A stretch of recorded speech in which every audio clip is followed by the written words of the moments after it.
Bienvenue, je suis Perrine Corvézier, la fondatrice d'Azimut. Azimut, c'est le guide des parents pour une orientation scolaire et professionnelle sur mesure avec votre enfant. Nous nous appuyons sur près de 100 spécialistes de l'orientation pour vous informer et vous conseiller. Pour découvrir l'ensemble des ressources Azimut, rendez-vous sur azimut-orientation.com. Vous pourrez notamment vous inscrire à notre newsletter. Entre novembre 2024 et janvier 2025, Azimut propose un programme de 15 webinaires destinés aux parents de futurs étudiants. Allez sur azimut-orientation.com pour le découvrir et réserver votre place gratuite.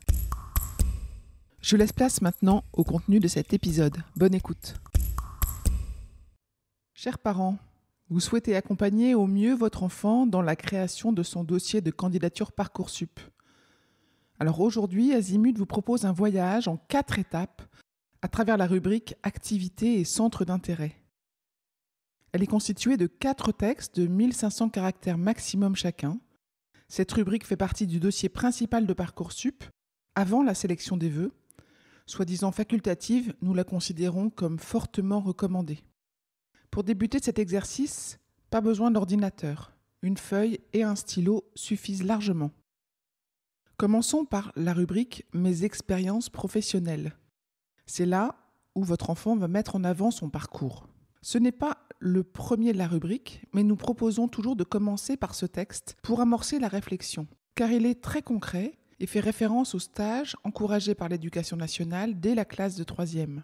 Et Azimut recommande de multiplier les expériences de stage jusqu'à l'été précédant la terminale pour valider ou non un projet d'orientation. Alors que mettre dans cette rubrique « Mes expériences professionnelles » ? Les stages de 3e, de seconde et toute autre expérience professionnelle, telles que les jobs d'été, les visites effectuées pour affiner son choix d'orientation, les visites d'école, les journées portes ouvertes, les journées d'immersion, la participation à des forums des métiers ou à des salons d'orientation, les rencontres avec des professionnels ayant influencé ses choix, etc. Comment rédiger ? Eh bien, il faut développer chaque expérience. Pourquoi votre enfant a-t-il choisi de faire ce stage ? Plutôt que de mentionner qu'il s'agit d'un contact personnel, mettez en avant l'intérêt qui l'a poussé à y participer. Durant le stage, qu'a-t-il appris ? Quelles compétences a-t-il développées ? Mentionnez les dates et des lieux précis, ça renforce l'argumentation. Il faut organiser les expériences, soit par ordre chronologique, soit par importance, en terminant par ce qui l'a le plus marqué. L'ensemble doit raconter une histoire, et l'histoire de votre enfant, bien sûr. Concluez avec une phrase qui relie ses expériences à son projet de formation motivé. Cette partie pourra également être utile pour la lettre de motivation. Le maître mot, c'est « valoriser ». Un petit exemple de conclusion. Ces expériences m'ont permis de découvrir le monde de nanana et de confirmer mon envie de poursuivre des études en nanana. Passons à présent à la deuxième rubrique qui s'appelle « Mon engagement citoyen ». Et c'est là où votre enfant va valoriser ses implications personnelles. Que mettre dans cette rubrique ? L'engagement dans une association sportive ou culturelle, une expérience civique ponctuelle, par exemple le ramassage de déchets, aide à la personne, etc. Un rôle de délégué ou d'éco-délégué, une participation à un mouvement d'utilité publique, par exemple le scoutisme, et nous avons un épisode très intéressant sur ce sujet. Un stage de premier secours, notamment lors du passage du permis de conduire. Comment rédiger cette rubrique « Mon engagement citoyen » ? Il faut développer à nouveau chaque expérience en précisant quand et où cela s'est passé, pourquoi votre enfant a choisi de s'y investir et quels enseignements il en a tirés. Puis organiser les expériences par ordre chronologique ou par importance. Et enfin, concluez avec une phrase finale qui relie ses expériences à son désir d'engagement futur, que ce soit au sein de son école, avec les associations sportives, culturelles ou le bureau des étudiants, ou dans ses désirs d'activité extra-professionnelles. Cela n'a rien d'engageant, mais cela mettra en lumière ses envies et ses valeurs.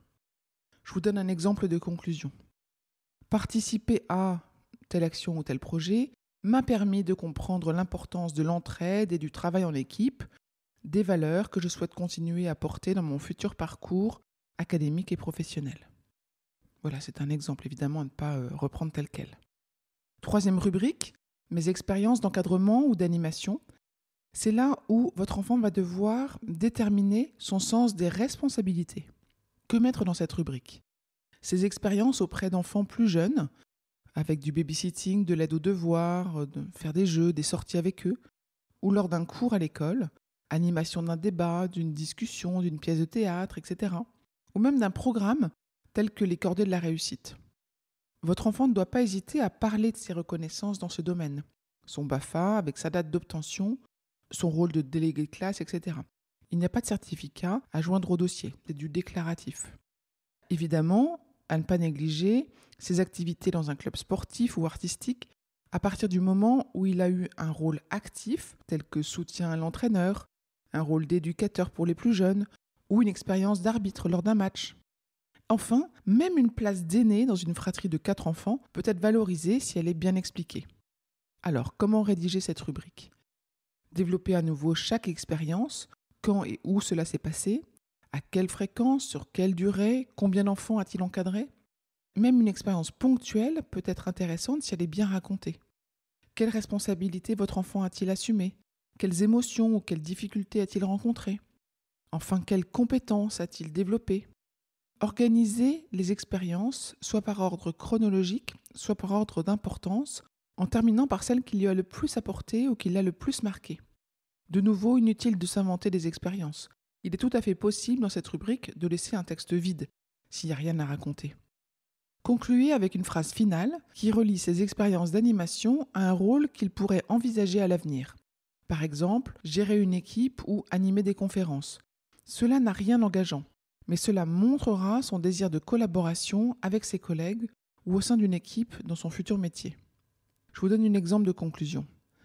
Animer telle activité m'a permis de développer des compétences en communication et en gestion de groupe qui me seront précieuses dans mon futur rôle de... Et là, vous pouvez citer le métier.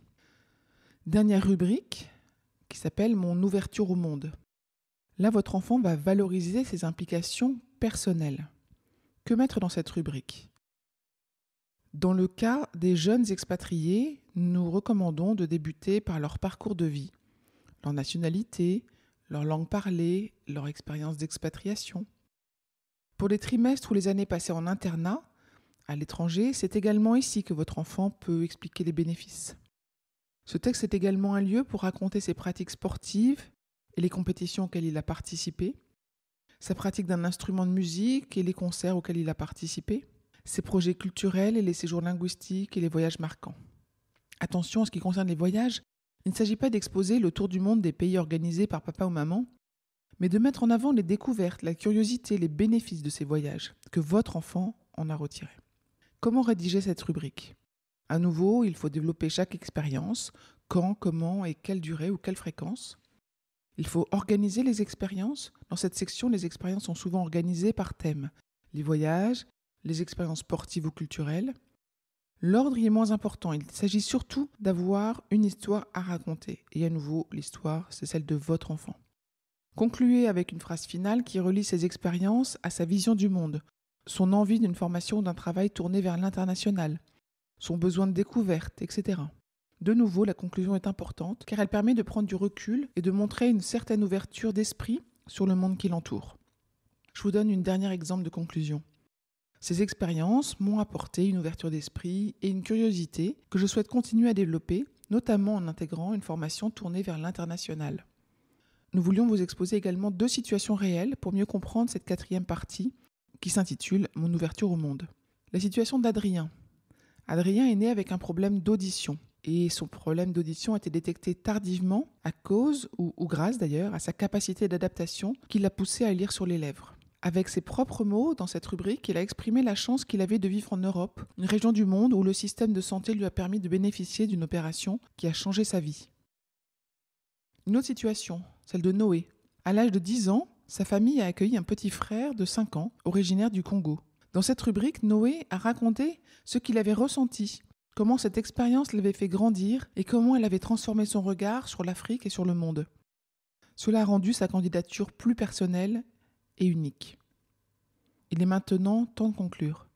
La rubrique Activités et centres d'intérêt est une formidable occasion pour votre enfant de parler de lui et d'expliquer simplement qui il est, autrement que par ses notes dans un bulletin scolaire. Elle va rendre sa candidature plus humaine et authentique. Enfin, bien rédigée et pensée, cette rubrique sera également un formidable outil pour défendre ses candidatures durant un entretien de motivation. Vous le voyez, votre enfant n'aura pas besoin d'Internet pour la rédiger. Pas besoin d'IA, pas besoin de ChatGPT. Par contre, on vous conseille d'anticiper sa rédaction bien avant la clôture de Parcoursup. Je vous retiens quelques instants.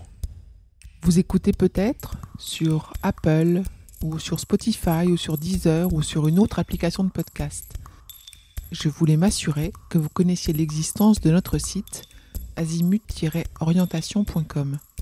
Sur ce site, les contenus sont organisés par thématique et par situation. Ceux qui connaissent adorent et utilisent notre moteur de recherche, ce qui leur permet d'aller chercher directement le bon contenu qui correspond à leur problématique. Je vous encourage à vous y connecter et n'oubliez pas de vous inscrire à notre newsletter. Merci de votre fidélité et à bientôt.